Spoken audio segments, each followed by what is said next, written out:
what's up everybody? Welcome to week 34 here on the 52 Horrific Weeks in 1981. I am your host, Moon616, and thank you once again for joining me here. Alrighty, so yeah, week 34.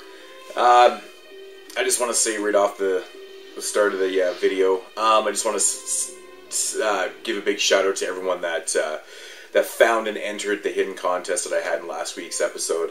So yeah, so the contest will be closed. No one else can vote into the contest as of now, so once this video is up. And just good luck. I hope someone actually gets it right, you know. So if you entered, you know what I'm talking about. If you have no idea what I'm talking about, then don't worry about it. Okay, anyways, so for week 34, put the remaining films into the randomizer, and Venom popped up.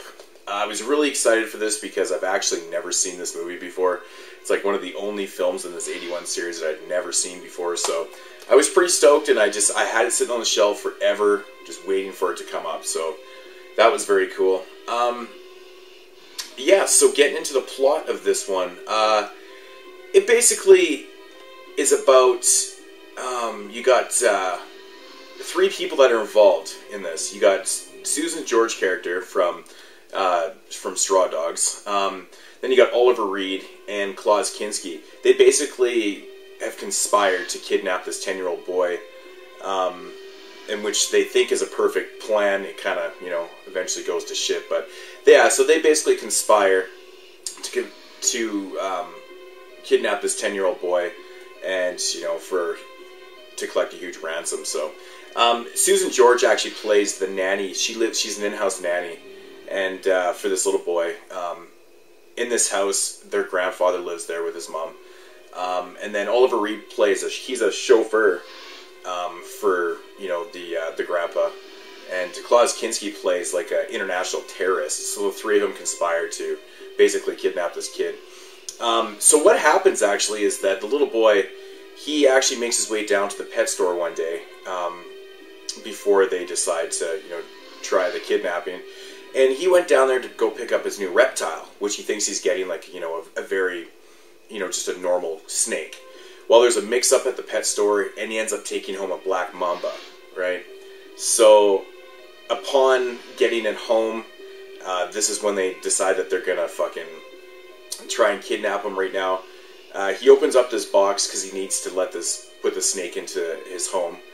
And, well, it's not a normal snake. It jumps out of there and attacks Susan Jordan, bites her, Susan George, and her character, and that's just the start of the carnage. So yeah, so that's the plot of the film. It's my thoughts on this one. Now, it all takes place, you know, it's basically a standoff film, is what it is. You know, it's the three captors basically in a battle to get out of there. You know, get away from these police, make their demands, but meanwhile they're trying to do this. They have this black snake running around, or this black mamba snake, which is taking out people one by one. So I think it's a really cool idea.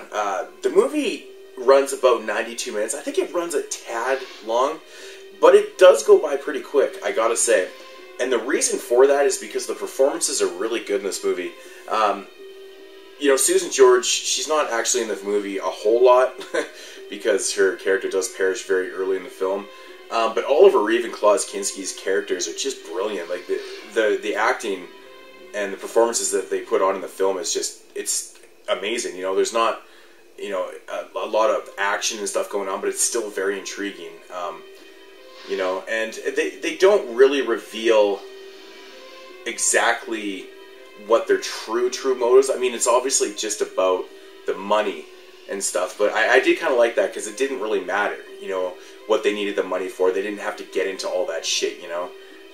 They kept the story very simple, and like I said, the performances just kind of made the film very enjoyable. And yeah, you know, there's not really a whole lot to say about this. One thing I will talk about though is the black mamba snakes.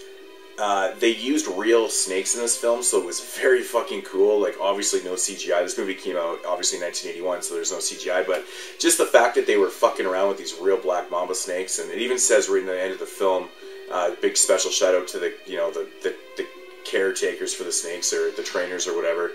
I think that's pretty nuts. I imagine they were probably de-venomized or whatever the word is for that, but still very cool. I mean, there's you know, a little bit of snake action in this film. It's not like over the top or anything, but they did a good job with it. I think it was filmed really well, and the whole movie just comes together, and it's got a pretty nasty ending to the film. I really enjoyed the end of the movie, so yeah, I don't know what else to say about this. It was just very enjoyable snake film. You know, they just don't make movies like this anymore. So, but yeah, week 34. If I had to rate this one, I would give it probably a solid 7 to 7.5 out of 10. You know, like I said, it runs a little, like a tad long, but it was hard. I'm just nitpicking. I'm always trying to find things that are, you know, can't be 100%, right? But I don't know, man. I really enjoyed this one. This edition is put out by Blue Underground. The transfer is fantastic on this anamorphic widescreen, and yeah, just very enjoyable. So I'll stop stop talking about that one because I feel like I'm just blabbling on. But Venom, definitely check that one out if you've never seen it. It was very enjoyable. So Moon616 here, signing off for week 34, and once again, I just want to wish everybody, you know, good luck in the contest. You know, I hope someone actually does get it right. Like I said, if no one does get anything right, I'm going to put everyone that entered into a randomizer and just, you know, pick a winner. So somebody is going to win out of this, but I really hope someone actually does guess the correct film. So, but anyways, Moon616 signing off. Peace out, homies.